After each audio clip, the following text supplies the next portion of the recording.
সাহেব পালোয়ান, এক সময় হচ্ছে এই ঝিলে বহুত বড় বড় মাছ ধরার প্রতিযোগিতা হতো, বড় বড় মাছ ছিল, খুব বড় বড় প্রতিযোগিতা হতো। সেই কাহিনিটা আবার সবাই শুনতে যাচ্ছে, একটু তুমি বলে শোনাও।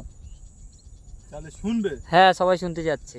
এই ঝিলে খুব বড় বড় মাছ হতো, আমি চাষ করতাম, তা চাষ করতুম খুব ভালো।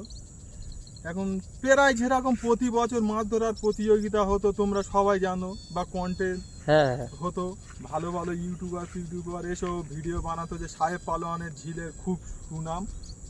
এখন একদিন আমি কি করব, আমি ঝিলে কারোর মোটামুটি গা ধুইতে দিই না। এখন কোথায়তে বিদেশি মাগিরা এসেছে, সাদা সাদা দেখুনি, বিদেশি মাগি, সেই এইটোকা করে চারডি ভেসে পরে গা ধোয়। হ্যাঁ ওই হ্যাঁ খানকির ছেলেরা এসে গা ধুয়েছিল, তা আমি দেখিনি, মানে আমি আমার মামাদের বাড়ি ঘুরতে গেছিলাম। তা ও। খুব ভালো। এবারে এক সপ্তাহ আর বাকি আছে মাছ ধরার কম্পিটিশন, তা খুব ভালো।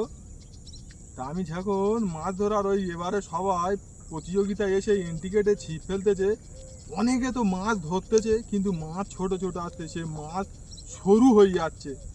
এই বড় বড় মাছ ছিল, মাছ মানে সুইকে বিচুল দড়ি হয়ে যাচ্ছে। কি কারণ লোক ভেবে কোনো কুরকুদে পাচ্ছে না।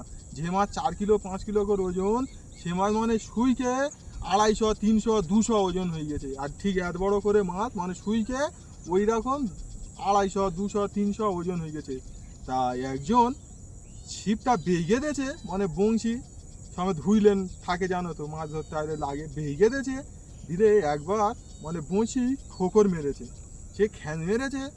এবারে তো নড়তেছে, জানে খুব বড় মাছ ধরেছে, এটা সাহেব পালোয়ানের পুকুরে বড় বড় মাছ আছে বা ঝিলে বড় বড় মাছ আছে, খুব ভালো।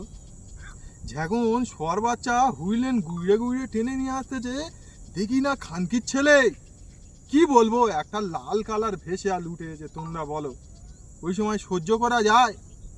লাল কালার ভেসে উঠে এসে, ওই জন্যে মানে আমার ঝিলের এত বন্যান, ঝিলের মার গাড় মেরে দিল।